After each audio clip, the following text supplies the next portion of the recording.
The United Nations says 2023 was the deadliest year for migrants since records began a decade ago. At least 8,565 people died on migration routes worldwide. The UN's International Organization for Migration said last year's total was a 20% jump on the year before. The Mediterranean Sea remains the deadliest route, but unprecedented numbers of deaths were also recorded in Africa and Asia. Meanwhile, European states are trying to clamp down on irregular border crossings.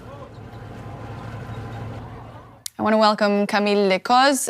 She is the Associate Director at the Migration Policy Institute and joins me now from Paris. Welcome to the day. Now, 2023 was the deadliest year for migrants since records began. Are more people seeking to leave their home countries, or are they choosing more dangerous routes? It's a mix of factors. More people are leaving, and the routes are also increasingly dangerous. And here, what I want to point out also is that the number of deaths is much higher than what the UN Organization for Migration has managed to record. And we need to think, of the many families that are left for years without knowing what has happened to their relative. And I believe this situation speaks to the pressing need for a humanitarian operation in the Mediterranean to assist migrants who are facing desperate situation at sea. What do you make of the EU's policy and the attempts to get a unified stance and handling of the arrival of migrants that they have time and again called a crisis? Yeah, there are two main challenges for European policymakers.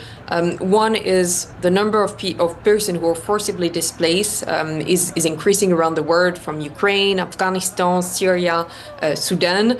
And so Europe, has been deploying many efforts to welcome Ukrainian refugees, but people from other parts of the world are also hoping to be protected in Europe.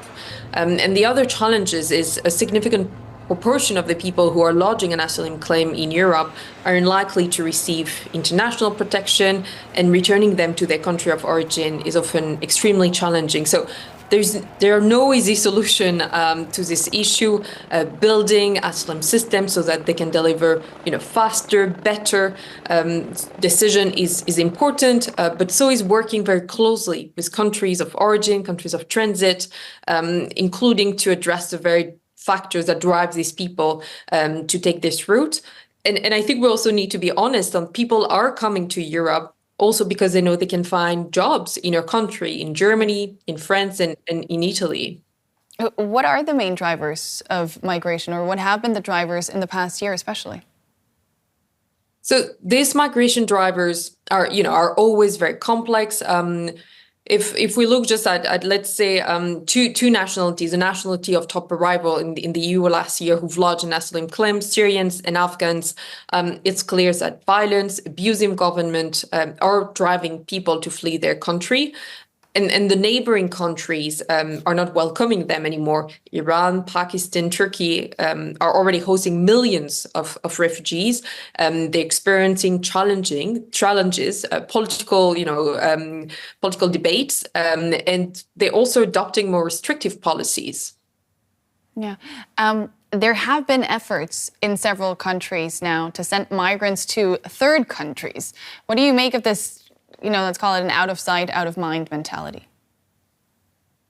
This is aligned with a broader trend in Europe to externalize this issue. We've seen investment in the past few years, in working with third country to increase border management, anti-smuggling efforts.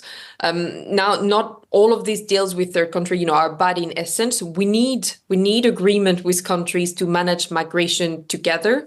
The issue, however, is when these agreements are a way for European government to escape, to evade their responsibility when it comes to international protection and all of the international commitment that they've made, with the Geneva Convention to begin with. Yeah, and migration pretty much the world over is a highly politicized issue. How dangerous is that? I mean, it is an issue that I think affect all of our society, and that policymakers need to address. What's very challenging is like migration is a reality, and I think a number of government in the past few years have been looking for short-term solution, for easy one, and have failed to explain to their public that these require much more structural efforts, and I think we also need to keep in mind that with climate change affecting a number of low and middle income country, it is likely that many of the drivers that that are affecting people and that are pushing them to leave their home at the moment will be exacerbated in the years to come. There was Camille Le Coz of the Migration Policy Institute. Thank you so much for those insights. Thank you.